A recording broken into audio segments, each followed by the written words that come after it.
Good morning, everyone. This is Monday, the 14th of July, 2025.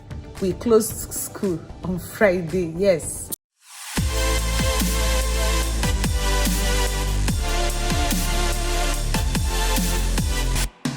The 2024-2025 academic session has finally come to an end on Friday, the 11th of July. So today is Monday. I came into my classroom just to come and organize the structural or restructure my classroom. Hopefully I will get it done in the next 30 minutes and then attend to other things I needed to attend to. So before I restructure the classroom, I deem it fit to just show us around the current setting I have so that it will be on record on my channel, so that next time I can refer back to it. I'm going to take you around my classroom and show you some of the things I have right now and some of the things I will not keep and the ones I will keep eventually.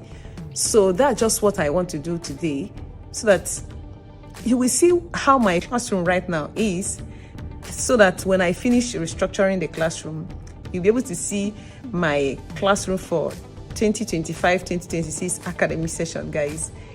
Just let's do it. So starting from the door, this is the entrance to my classroom, and I'm going to span you around to show you the classroom right now.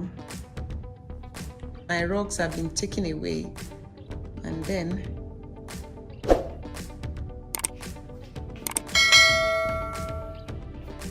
okay, the children kept their water bottles in this water bottle bucket.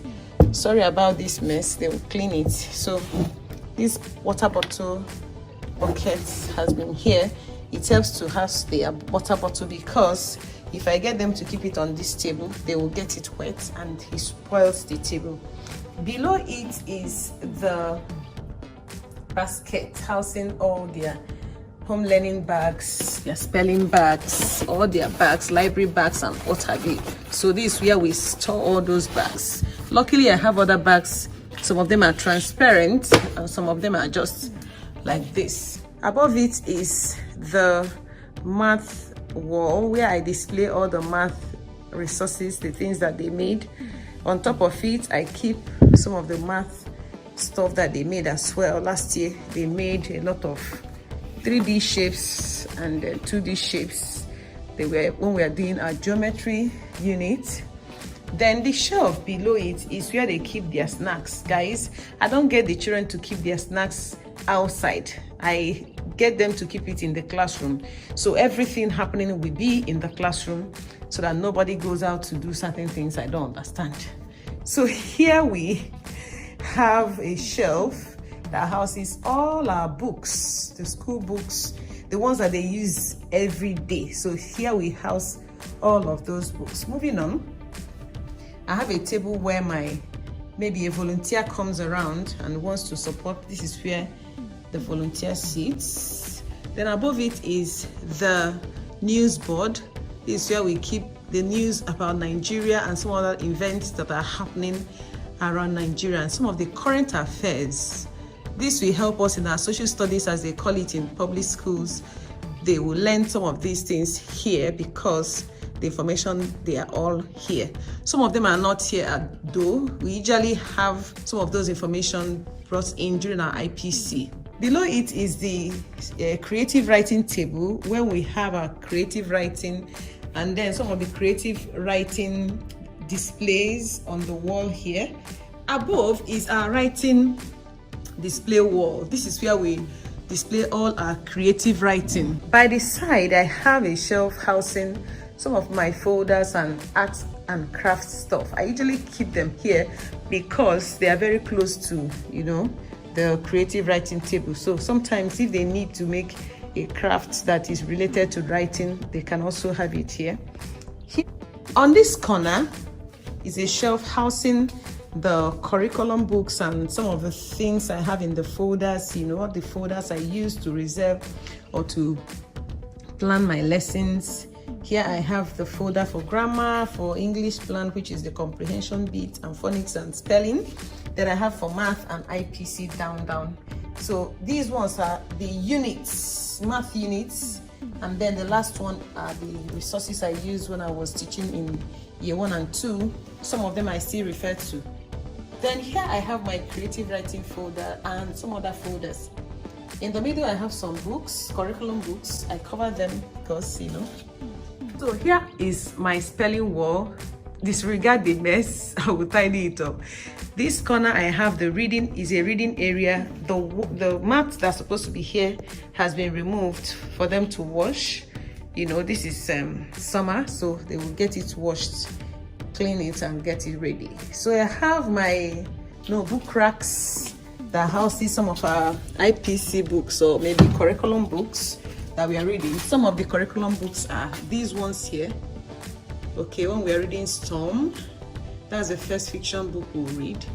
And then some other ones are supposed to be here, but I removed them because the children were ripping off the pages, so I decided to remove them.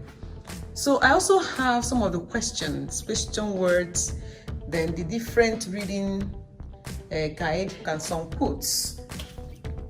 Moving on, I have the computers for research. When the children are doing their research, in addition with the tablets that they give us, they have 4 tablets and 2 computers, making them 6. We know that maybe subsequently they may increase the tablets to make things easier.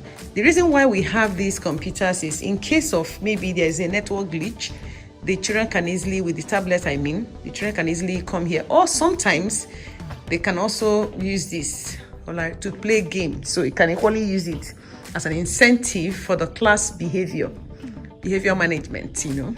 Moving on, I have my morning meeting board. This board really helped me last year and last 2 years. I usually use it in the morning. The children will come to school and read the message on the board, pick a paper from cut-out papers I usually have from my printing. You know, I used to cut and then instead of trashing the papers, I'll leave them. Even though some of them have something on the back, I encourage them to use the plain part. So they use these papers to respond to the morning message I have on the board, and then I will pick up their responses, read them out during our morning meeting, which we do every morning, guys, every morning.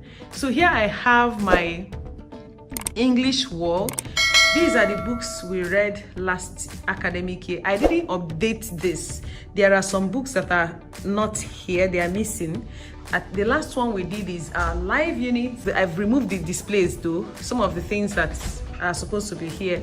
Here I have the word classes, parts of speech. This is what we do first in our grammar lessons, and because of that, I used to have it displayed here so that the children can easily refer to these. They are very helpful. Give it a try. So below it are some of the write-ups for reading and some reading categories. So we have some books, stories rather. We have folk tales and fairy tales and all those stuff. Then a book put. I have my guided reading chart. This is the shelf that houses the children's completed work. So I have below it 2 baskets or 3. I still have, these are books that I'm yet to attend to, but these are some of the baskets that we used to house their books. The ones that houses finished and unfinished work, I still have them. So this one inside is the finished work, the one is outside is the unfinished work, and some of the books I need to attend to. This particular tray rather houses papers from maybe children who did not come to school. They can easily pick up the paper from this and complete their task. In this shelf, I have some of the resources from IPC and some of the resources that are personal that I house here. On this table, guys, this is where I do my cutting because it's so close to my table, and there's an AC here, so I kept it very close so that I can easily get up and attend to that. Above it is our talking chat, if you want to support an opinion, if you want to show evidence, if you disagree or agree. These are some of the talking prompts that we usually use when we are doing our morning meeting and we are responding or discussing in the class. It's a way of getting the children to respond respectfully.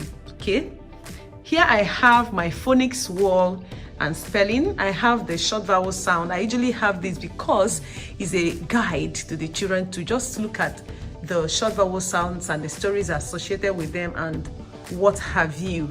Some of these are the spellings that we did. These are not all though. I just left these ones here because they were just like a guide and it has been here for some time. Moving on, above the teacher's table, I have some personal displays and some information from the school that I can easily refer to.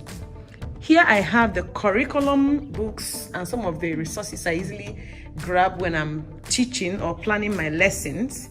And then I have a chair behind me.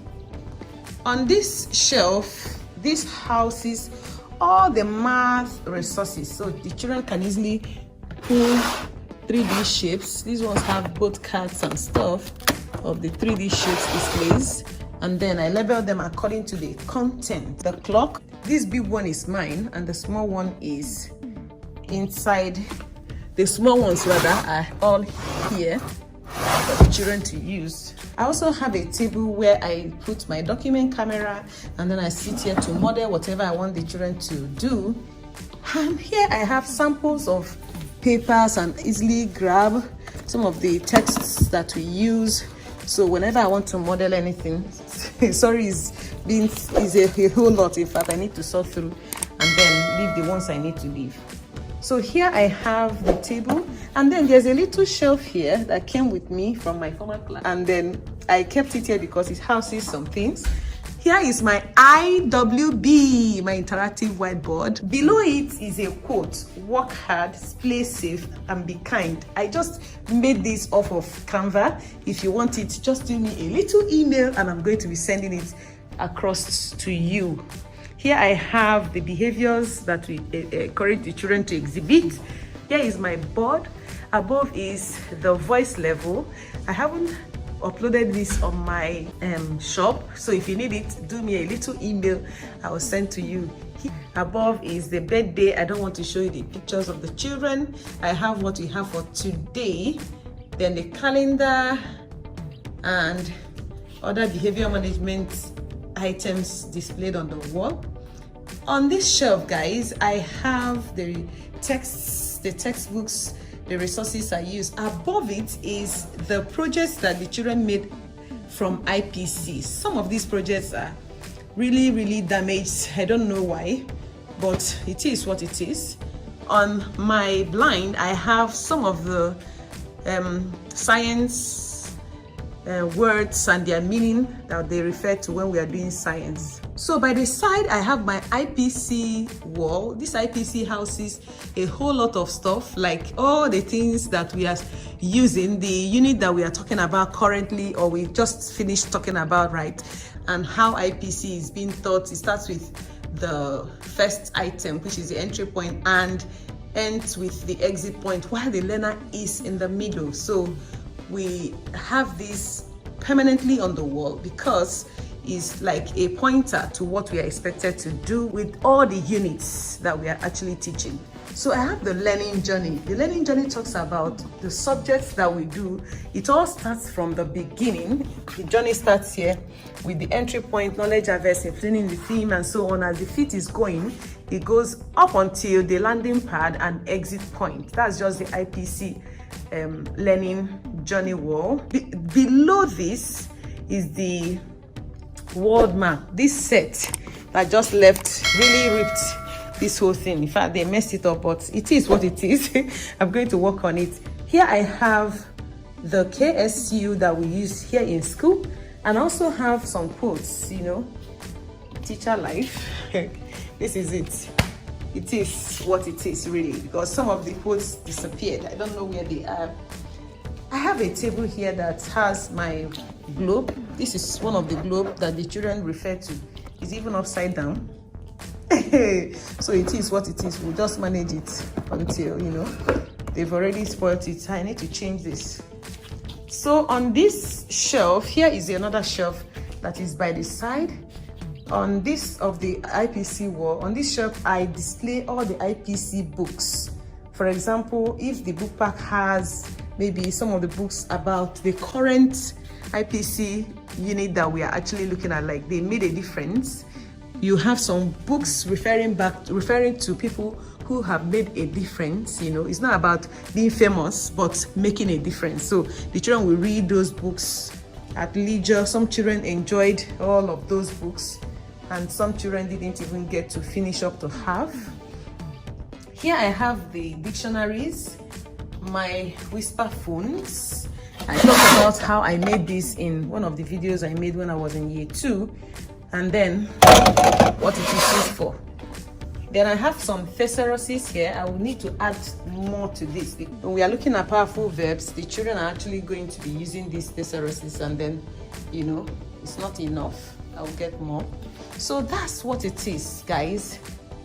These groups are based on different abilities. So I group the children based on their different abilities so that they can easily talk or discuss during our learning time.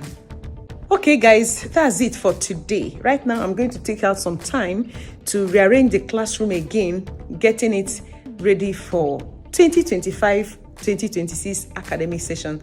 That's just what I want to do today. By next time I'll be here, hopefully I'm going to be doing some displays, removing some things I don't need anymore, and getting the class ready for next year. So I'll be taking you along to show you some of the things I do in preparation for a new academic year, so that if you are preparing for, you know, next year, you are going to follow the steps and be able to do that. That's it, guys. If you have not subscribed to this channel from the data, I notice that majority of you have not subscribed to this channel. What are you waiting for? Go ahead and subscribe so that we can build a community of teachers here and learn from each other. So give this video a thumbs up, subscribe if you have not done so, and I will see you very, very soon. Bye.